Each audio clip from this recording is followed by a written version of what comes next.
Hello, my name is Jait Barknuzar from Çukurova University Computer Engineering Department, 4th grade. I will present you my second internship. I will talk about it. It was 20 work days, and the first day we start our education about domain-driven design and microservices, and then we got our authorizations done on Jira, on other tools that our company is using, and then orientation program. Other day we joined the orientation program.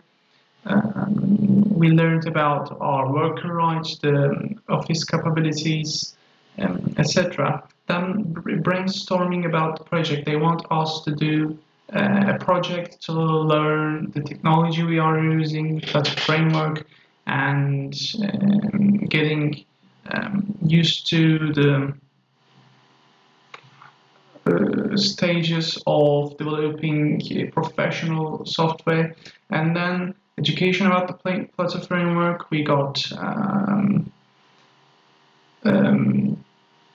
talked about Flutter framework. They told us what it is, what's its aim, how it works, and then Eureka Azul and Spring Cloud. This is for distributed system technologies that we're using, and then we planned the details of the project. This part we talked about the ideas, what should we do, etc. Then present the project to the team leader. We present the idea to the team leader, and then preparing projects presentation. We prepared the presentation, and then plan the details of the project. We also add these details to the presentation: who is going to do what, how long it will take, all the screens. We designed the screens, because it will be a long project. You need to design deeply and present this to your managers, and then presenting to the manager.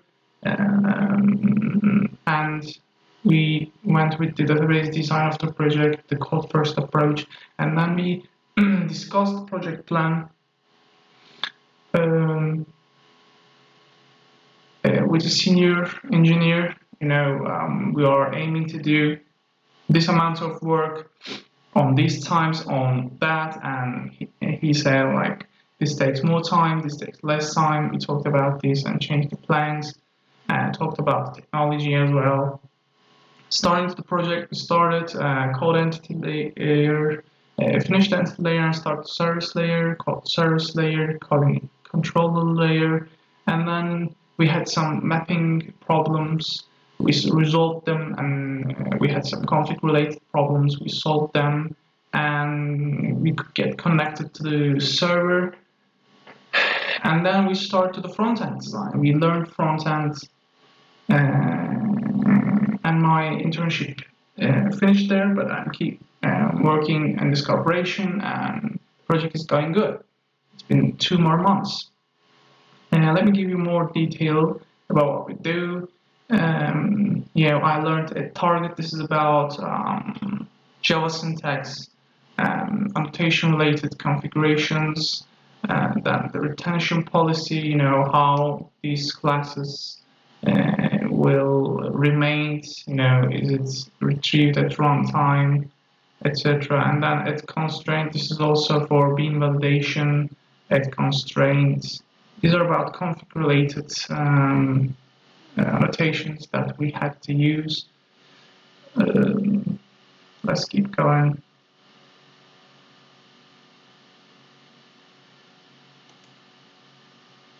It's lagging. Okay. Orientation program. We joined the orientation program around the company culture, employee rights, workshop about what we care about, the values, and then the training continued for the remainder of time. And in training, I used Edge interface. This is for creating your own custom annotation, at value, and default value of the field method constructor, and record type. Record type is going to replace Lombok. We're currently using Lombok. Lombok creates default methods for entities, domain classes like hashcode equals to string, getters, setters, constructors, and then brainstorming about the new projects. We talked about the scenarios, what can be done. I can't give more details about the project because it's a company secret, but that's kind of enough, I think. Hexagonal architecture is for domain-driven design. I learned that, and hexagonal architecture, there's SPI, service provider interface. It's about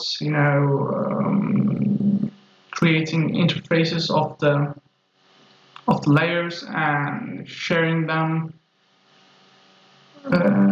Dependency of the service, yes, and then Plato framework. We learned Plato framework, and they told us how it works, what's aim, and API versus SPI. I explained that API application programming interface has entities that is created for you to use that backend, and request scope. It gives a scope, a lifespan of the web request. At cross-origin, these are controllers. Cross-origin means how you can reach, and this is on top of the controller layer. At configuration, you can either configure with XML files or with Java syntax, and on Java syntax you need to add configuration annotation. Then Eureka, Zool, Spring Cloud, these are technologies that are used on some of them on legacy systems, and some of them are on popular, especially on microservices to find each other. Eureka server, which microservices are running on which ports, this kind of thing. And Zool is developed by Netflix and designs how the user will get directed and authorization and stuff. It's at top of your application. A load balancer balances the traffic, domain-driven, not domain-driven, DDoS attacks. And DDoS attacks, it balances the load. That kind of thing on clouds, like cloud. And Spring Cloud is a Spring framework for running microservices on clouds, and that's how it works. Let's move on. Get more details about the project and the problem and the solution we get. We are getting ready to present to the manager what we are going to do, the screens, and then add document. This is for NoSQL databases, and you will need to add them on your entities. ACL, anti-corruption layer on your domain model, and other limited context of third-party dependencies. It prevents intrusion of the foreign concepts. Add size, this is on your fields. For example, on a string, it has a min tree. When you set min tree, minimum 3 characters, maximum 15 characters. Query hints. Instead, using the JPA automatic queries, you can write your own queries, and this is something about that. And pattern, it's a regex. For example, on email field, when you say regex at knock.com, it has to be that, or else it gives an error, SQL error. Team leader. We talked about team leader, get feedback, getting ready for the manager. And then cache evict. We learned about caching, Spring Cache and evict stops the caching when new data comes or data gets deleted. Enable config server. You put this on your main file, enable config server for your configuration to run. A refresh scope, load the configuration properties from the config server, constraint validator interface. It's this part, A extends annotation T. So you can force it to be a type of a class that extends another class type. And then model mapper. Model mapper is a mapper. It's a little heavier than the map struct, and it maps two objects fields to each other, transforms them. And then we get the flowchart, effort, UI design, possible needed support, and then Spring Fox, glues Spring and Swagger. Swagger is where you manually test your REST APIs. It gets more utilities for you. And Kafka template is for Kafka. We wanted to use Kafka, and we learned about Kafka. Kafka defaults producer factory, assure thread safety for executing high-level operations. Reactive applications are the popular technologies. In reactive applications, you enter a website and all the downloading from the database happens at that time. So when you click something, do something, all the data comes from, for example, your client. And this is thanks to the internet speed and our machines' memory capabilities. Graal AVM, it's a better Java virtual machine for Java. It runs faster, provides extensibility, etc. And also works with scripting languages like JavaScript. Planning the details of the project. Yeah, we keep planning. Quarkus, Java applications are not monoliths now. They are distributed, and Quarkus works for that with Kubernetes serverless environments. It helps you generate and distribute container images manually, constructing YAML files. YAML files are configuration files that are a different type of thing, YAML. And Spring Native allows to use Graal AVM Native, which compiles Spring apps to executables. Hazelcast is great if you want something complex about caching more than a Spring cache. You can definitely use Hazelcast. I recommend it to you. And then, more about reacting mono and flux. Mono means 0 to 1 elements are coming, and flux means 0 to n elements are coming. And WebSocket, bidirectional full duplex connection between a web browser and a server. Spell, Spring expression language, allows you to query and manipulate object graph at runtime. Spring batch, batching means getting some data in a full, I said in reactive applications. You enter a website and get the data as a batch. That's the batch, high volume stuff, and Spring Batch helps you that, gives you some API about for that. And the database is planned. We went with code first because we thought it's right. Monitoring, we learn what is monitoring. Monitoring means you can monitor your application, how it's going, how much memory it's consuming, etc. Spring Web Flux supports reactive programming. Cloud Bus, lightweight message broker for linked using Spring Cloud Bus. It's like Kafka broker for Spring Cloud. Circuit breaker pattern is a distribution system pattern used for cloud stuff. And then we consulted a senior engineer about our plan. We learned about Hystrix, Netflix Hystrix. It's between service layers. It falls down failures, give failures, and you can detect failures there. And this is how you can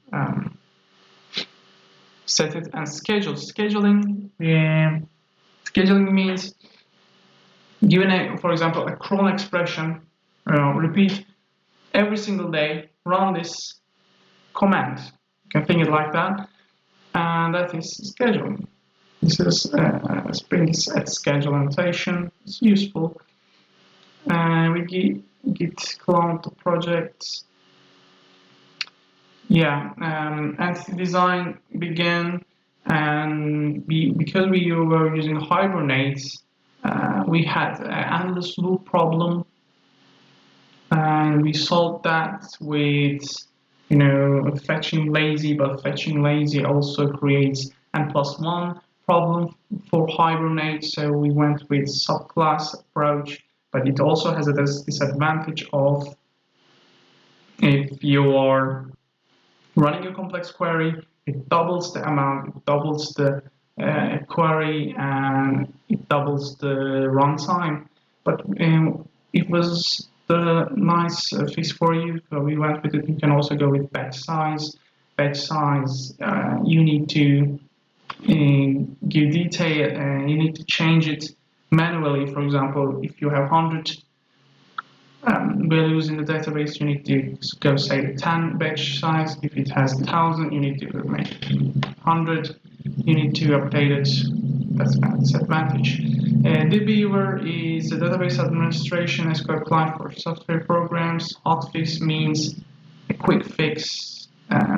It's generally used for Git, feature fix, hotfix, update. curl or curl is a command line URL syntax to deliver data. Hard and soft deleting. Hard deleting means deleting. Soft deleting means setting its state to passive. So you still store it, but don't see when you request the data. We attended new CEO's speech, and then entity layer request param. And gives default value with value, audits entities date, modifying API model. API model contains further information with Swagger. Yeah, you add stuff, and on Swagger model you can see it. Not null, not empty, not blank. These are used on entities on domain. So not null means that value has to be exist, cannot be null, but it can be empty and blank. On not empty, it cannot be null, but it can be empty, which means its value can be length can be 0, but on not blank, it can be null. It has to have a length or positive length, and these length cannot be spaces in empty character spaces, etc. Finishing entity layers and starting the service layer. I talked about Hibernate there, and because we are using many-to-many relations, we had this serialization problem. It was in a loop, and we used JSON ignore annotation, and also for toString, Lombok, and stuff, we had the call super2 to force to extend the class and its controller advice. Allows you to handle exceptions. Handling exceptions. You throw an exception with a message and handle it and show to the requester, and you can also show it on the front end in the future. Gradle is like a Maven dependency of projects, but it's more like a Java and gives you more ability to change. Performance testing means after the integration test, you need to test its performance, how load it can handle, how long it takes until the failure, how high load it can handle, and its stress and spike, the sudden change, how it acts like that, and the data volume, big data. You test these stuff because it's a real application on the real world, used by real people. I am explaining deeply the controller layer here. We all know controller layer. Response entity is for setting a default response, and this is for getting REST. With REST you can also get JSON and XML, and you can decide what you want by that annotation. We had model mapper problems, so we solved it with using Plato frameworks, mapping techniques as possible. But when we can't, we configure model mapper with these kind of configurations, and we had to import them to the needed place, model mapper conf class. And then MySQL connection, we had some problems and used MySQL, and these are example configurations on local properties, yeah. And URL, username, password, you need to give them. And the driver class, the show SQL, and dialect, and create drop means when you open it, it also deletes the values. It's good for developing environment, dev environment, and other kind of configurations. And I think this is the final one. It's the front-end design. We start with HTML, CSS, then change it to the Vuetify. We decided it's a lot faster. Vue.js is a JavaScript framework. It's new, fast. It's really good. I like it. And I learned about virtual DOM. How this stuff happens. DOM, you can think of HTML, and virtual DOM is a virtual DOM at the backend. So when you change the virtual DOM, it checks the DOM and changes that. Data binding is a value with vbind. You can assign and change values. There's also vmodel. You can set a value on the script, for example, in .vue files. You can make it the input change in real time. Event handling, you can listen on events. For example, if a property is changed, activate this method. You can do stuff. Routing is navigating between pages. Directives, we if, we else, we show. For example, we if this variable, show this HTML, show this, for example, correct button, or if it's false, error is true, show this error button, etc. And computer properties to load computations. And also, I think I skipped components. Components is when you divide data. It's more reusable. It's has a higher readability, but you kind of repeat the HTML you write and the script you write. That's all. Thank you for your time. Thank you for listening.